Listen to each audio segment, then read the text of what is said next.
Long ago, in a small village surrounded by green fields and winding rivers, there lived a humble potter named Arjun. He was not rich, nor was he famous, but his hands were skilled, and his heart was pure.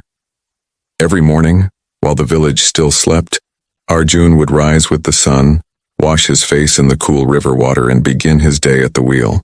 His clay pots were not just objects of utility. They carried his love, patience, and dedication in every curve. Arjun believed that life was very much like clay. At first it seemed shapeless, ordinary, and messy, but with patience, effort, and persistence, it could be molded into something extraordinary. Though his pots sold for only a few coins in the village market, Arjun never lost pride in his craft. He would say to himself, "It is not the price of the pot that matters, but the care and soul I put into it." One day, the village was preparing for a great festival. Merchants, farmers, and craftsmen from surrounding towns gathered to display their best goods. The air smelled of spices, flowers, and roasted corn. Bright fabrics colored the streets, and the sound of drums echoed through the village. Arjun too prepared his best creations. He made a set of beautiful pots, each with intricate designs inspired by the rivers, mountains, and stars he loved so much. As Arjun arranged his work in the market, he noticed a group of villagers whispering. They admired the bright, shiny objects sold by another craftsman, a man from the city who brought golden vases and polished ornaments. Compared to those glittering things, Arjun's clay pots looked plain and ordinary. For the first time, doubt crept into his heart. Perhaps my work has no value, he thought.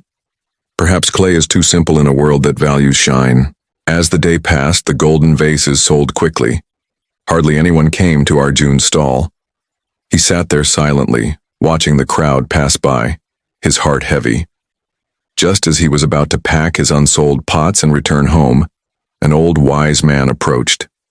He picked up one of Arjun's pots, turned it gently in his hands, and smiled.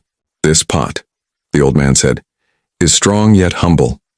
It carries water and sustains life. A golden vase may shine, but it cannot quench thirst. Do not compare your work to others, young potter.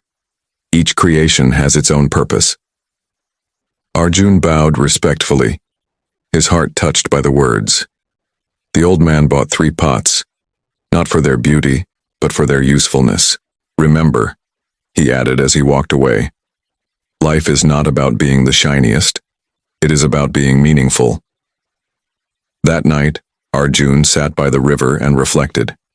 He realized that his pots, though not luxurious, were part of every villager's life. They stored grain, held water, and carried seeds for planting. Without them, the village could not survive. His craft had a value that gold could not replace. With renewed confidence, he decided never to underestimate his humble work again. Months later, a great drought struck the land.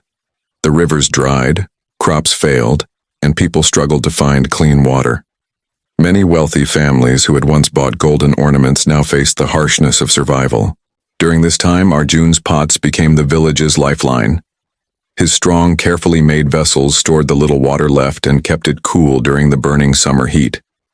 Day after day, villagers came to him, not for decoration, but for survival.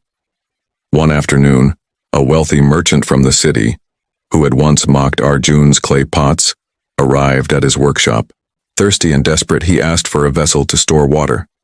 Arjun, though he remembered the man's pride, did not refuse him. He handed him a pot and simply said, "Clay teaches us all the same lesson. We are nothing without water, and water is nothing without a vessel." Word of Arjun's kindness and wisdom spread beyond the village. People began to respect not only his craft, but also his heart. Children gathered around him in the evenings to listen to his stories. He would take a lump of clay, spin it on the wheel, and show them how life was like shaping a pot. "See," he would say, "when I press too hard, the clay collapses. When I am careless, it goes out of shape. But with balance, patience, and steady hands, it becomes beautiful. Life is the same. Too much anger, and we break. Too much carelessness, and we lose our way. But with patience and perseverance, we can shape ourselves into something meaningful." The children listened with wide eyes, and the elders nodded quietly, for they knew his words were true. Years passed and Arjun grew older. His hands, once strong, became wrinkled and slow, yet he continued to shape clay. Not for money, but for love. One day, as he sat at the wheel with children gathered around, he said, "My pots will break one day just as I will. But what matters is not how long we last, but what we carry while we exist. A pot carries water. I carry love. What will you carry in your life?" The children thought deeply about his question. Some said they would carry kindness, some said courage, and some said wisdom. Arjun smiled at their answers, for he knew the lesson had reached their hearts. When Arjun finally passed away, the whole village mourned him. They did not remember him as just a potter. They remembered him as a teacher, a guide, and a humble man whose work had shaped not only clay but also lives. His workshop remained, and young potters continued his craft, inspired by his teachings. His pots, though fragile, became symbols of strength, humility, and purpose. And so, the story of the potter lived on, reminding everyone that greatness does not lie in wealth, shine, or power, but in serving with love and meaning. Just like clay, life may seem simple and ordinary, but in the right hands and with the right heart, it can become extraordinary.